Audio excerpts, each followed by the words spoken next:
Investment Migration Insider had a good article this week talking about the U.S. government trying to go after or condemning and basically wanting to knock out these citizenship by investment programs in the Caribbean. This was an article that came out about Prime Minister Brown, who is the Prime Minister of Antigua and Barbuda. But he stated the U.S. wants to kill the Caribbean citizenship by investment programs, Prime Minister Brown says. He was reacting to last week's references to Antigua and Barbuda in the U.S. State Department's report on human rights for 2020, which noted shortcomings in the transparency for the country's citizenship by investment program. Prime Minister Gaston Brown accused the U.S. of wanting to kill the program. He stated that it seems as though they don't want us to operate the citizenship by investment program, so they just want to kill it.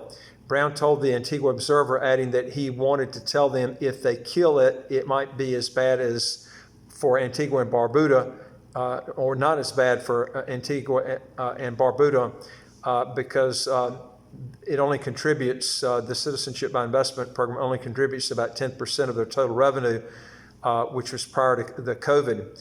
And Prime Minister Brown, one of the Caribbean's most vocal critics of the matter in which Washington, the OECD, and the EU treats citizenship by investment jurisdictions, said that if the U.S. gets its way, basically by killing the programs, they would destabilize an otherwise stable region.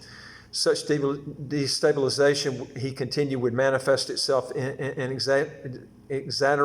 exacerbated regional poverty, which in turn would drive increases in human and drug trafficking, money laundering, and more economic refugees from the region flowing to the U.S. and other advanced economies.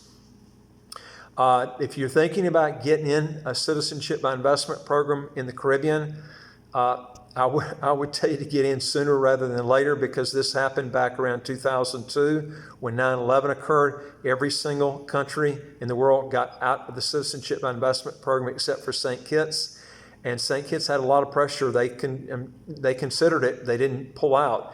But if you get enough pressure, if they pull out, if all these programs cancel, you're going to have to go through a residency by investment program, which could take 10 to 15 years. Most of the real good tax-free or territorial tax countries that have real good visa-free travel, it takes you 10 to 15 years to get through those programs to get the passport. So if you're thinking about doing it, I would be doing it sooner rather than later. But it went on to say that last week's report mentioned that Prime Minister Brown personally pointed out that he had not refuted the public and specific allegations of corruption levied against him by his own party affiliates. The Prime Minister said that the U.S. State Department had reached such conclusions by relying on hearsay, calling the report's allegations an uninformed knee-jerk reaction to a perceived threat that does not rise to the level of undermining or destroying the programs. Prime Minister Brown also came to the defense of fellow regional citizenship by investment program and mentioned it in the same report. But then they attacked St. Kitts and Dominica too, and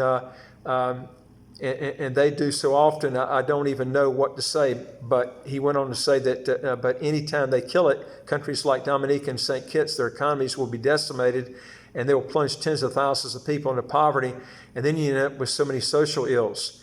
It's not the first time that Prime Minister Brown employs strong language to denounce rich countries' habit of pressuring Caribbean states over their citizenship by investment programs. Anyway, if you're looking at doing something like this, like I said, I would go in it sooner rather than later, because these programs don't give you warnings. When they closed all these programs down in 2002, there was no warning. It just all shut down at one time. And then it was like years and years before these programs ever came out again. So you really need to consider that, because otherwise you would have to go on a residency by investment program, and a lot of those take 10 to 15 years before you can get them, and there's no guarantee you can get them at that point. Anyway, if you got a question or comment, if you'll put it below, and also don't forget to hit the subscribe button on the right of your screen right here, and you'll get new videos automatically as they come out.